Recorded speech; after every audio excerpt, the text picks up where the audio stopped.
What's up guys, Tobias here and welcome back to episode number 8 now of a Let's Play Ultimate Team. So the first thing we are going to be doing in this episode, we are going to be upgrading the final player in this squad, and that is the Naldo. Now if you remember back at the time when we bought him, we did actually buy him in the 4-3-1-2 formation simply because I couldn't afford him in the 4-1-2-1-2 version. So I did actually get him into the squad on 7 chemistry, but now that we've got a little bit more coins, I did have the funds to go and buy him in that 9 chemistry version. So as you see here then, we did go and list our current version of him for 1,200 coins start, 1,500 coins buy now, and then we did go and buy that 9 chemistry version in the 4-1-2-1-2 for I think it was just over 2,000 coins at 2,100 coins, and the fact that he did have 40 contracts on him is a massive boost for us in the future as well. So, getting straight into this episode then, we do go into our first game and we come up against it's kind of a similar Bundesliga squad, you know.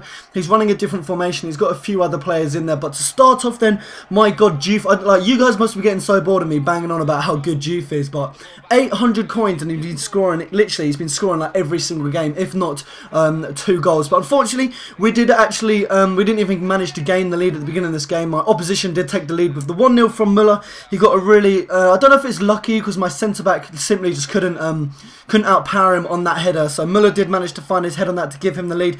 But straight after that, you know, I wasn't going to be taking us allowing him to have the lead for too long. And that's exactly what we did. We did get S1 on the score sheet to bring in the equaliser. And straight after that, Juve with that really nice header there. It was quite far out as well, so I didn't think it was going to be finding its way into the back of the net, but luckily for me it did. And then straight after, well, it's not straight after half time, you can see the time, 85th minute, this happens. Schala managed to get the equaliser for him, which was really annoying because I was absolutely dominating the second half. The first half it was fairly equal, but the second half it did feel that the majority of the opportunities that I had did go my way. And, you know, you can see at the end game stats there, I had I had more possession. Yes, the shots on target were fairly equal, but unfortunately for me, he did manage to grab the equaliser there in the 85th minute, so we weren't going to be grabbing the 3 points there. So we headed into our second game then, and you know, I don't really know what's going on with the chemistry here. He's got a Bundesliga slash Premier League squad going on, and the one thing I noticed about this guy, he was fouling all over the place. I don't know why, and I think it was in like the 9th minute here, he'd already picked up 3 yellow cards or something stupid. So I was looking to make the most of the free kicks that I was getting from them. Unfortunately, Goetze didn't make the most of that free kick. It was a really nice attempt in fairness, but it was a great save from his keeper. So we did have to wait a little bit longer to take the lead, and that lead did finally come through S-Vine. Who else is it going to be? It's either going to be S-Vine, and if it's not S-Vine, it's always going to be Juve. So it's going to be one of the two, and from there we did go on a scoring rampage. So S-Vine picked up the first, followed by the second as well. His keeper made a really shit clearance with that goal kick as well. So he fell straight back to Juve, and he just did bury that on his left foot into the bottom left-hand corner, left-hand side of the corner, I beg your pardon.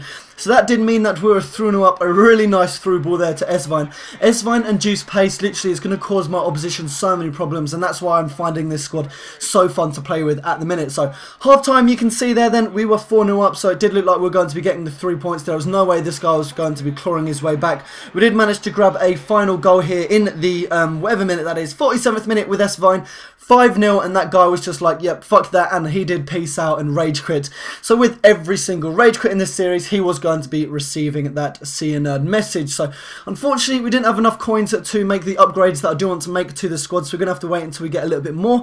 And then we come up against I want to call it an Arsenal squad, but the fact it's got Manchester United players in there makes me not want to mention that the fact it is an Arsenal squad. But nonetheless though, that guy did actually take the lead with Javinho, which was a really lucky goal. I mean, normally I give credit to my opposition when they do get a nice goal, but it did take a deflection off my defence and did find its way past my goalkeeper.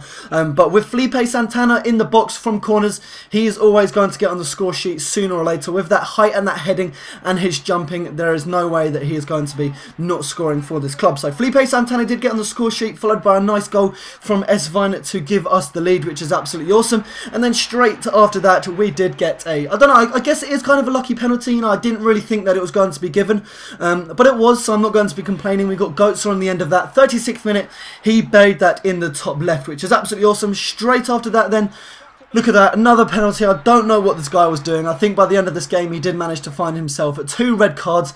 I think that was Koscielny getting sent off for the second penalty here. Goats are getting on the end of the penalty as well, going the exact same way, and the guy did go right, fortunately for me, so that did secure that for a 4-1 lead at halftime, and he was down to 10 men. So straight after coming out of the dressing room, we were creating ourselves more and more opportunities, and what this guy was doing with his tackling at the back, I do not know. It was absolutely unbelievable. So we got the third penalty in this game.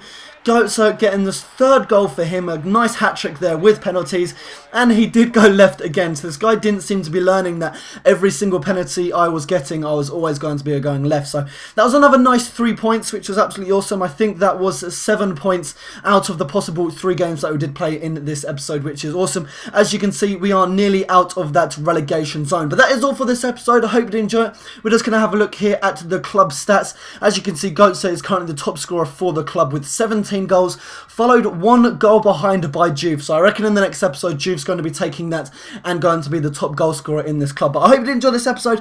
I'm going to be uploading a next episode as soon as 1,500 likes are smashed. So as soon as that is smashed, I will upload episode number 9 for you. I hope you did enjoy this one. If you did, then please do leave a like and a comment.